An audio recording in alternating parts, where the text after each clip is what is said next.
जद वासक नेतो मेर मथाणी संबंध बिरोल्यो ढोय उरु रनाय डोहन पानी पोहन असुरा बेधी करण छलु।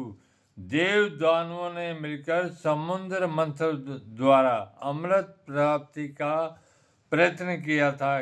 उस समय वासुकी नाग की तो रस्सी बनाई गई थी, सुमेरु पर्वत की मथानी झरना बनाया था तथा देव दानवों ने मिलकर मंथन प्रारंभ किया तो वह मंथानी वजनदार होने से देव दानव नहीं संभाल सके, नीचे धरती पर जाकर टिक गई।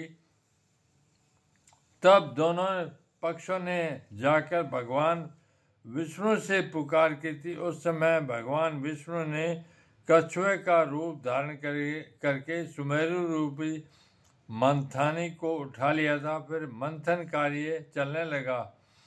तब समुद्र से अनेक दिव्य रत्न निकलने लगे, किंतु उन पर असुरों ने कुछ भी ध्यान नहीं दिया, जिस कारण से अनेक रत्न तो देवताओं को प्राप्त हो चुके थे।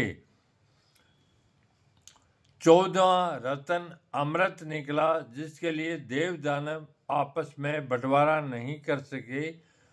उसके लिए भगवान ने मोहिनी रूप धारण करके अमृत देवताओं को पिलाकर अमर करना चाहते थे, किंतु राहु दैत्य भी पी चुका था, वह भी अमर हो चुका था। भेद खुलने पर देवताओं ने सिर काट डाला। तब एक के दो हो गए। अब भी राहु और केतु ये दोनों अमर हैं। सूर्य और चंद्रमा को समय समय पर ग्रसित करते हैं। जब समुद्र से अमृत निकाल लिया तो पीछे कड़वा ही शेष रहेगा। इसलिए हे विद्या, वह इतना महान अमृतमय समुद्र भी अभिमान करने से अमृत खो बैठा और दयनीय दशा को प्राप्त हो गया। उसके सामने तेरी क्या औकात है? तेरा भी यह अभिमान करना व्यर्थ ही है। और भी ध्यानपूर्वक श्रवण कर। दहसीर ने जद वाचा दीनी तद महे मेली अनंत छलु। दहसीर का 10 मस्तक छेदा, ताणु वाणु लड़ू कलु। लंकापति रावण ने प्रथम कठोर तपस्या की थी और शिव को तपस्या द्वारा प्रसन्न करके वरदान प्राप्त किया था। गुरु जाम्बोजी कहते हैं कि उस समय वरदान देने वाला भी मैं ही था तथा रावण का राज्य विशालता को प्राप्त हो चुका था। तब मैं राम रूप में सीता लक्ष्मण सहित वन में आ गया था। मैंने ही रावण को छलने के लिए सीता को भेजा था। रावण जबरदस्ती नहीं ले गया था। रावण को मारने के लिए सीता को तो निमित्त बनाया था। वैसे बिना अपराध किए रावण को कैसे मार सकते थे? सीता वापसी के बहाने से मैंने रावण के वरदान स्वरूप प्राप्त 10 सिरों को बाणों द्वारा काट डाला था। तब रावण सहित पूरे परिवार को तहस नहस कर डाला था।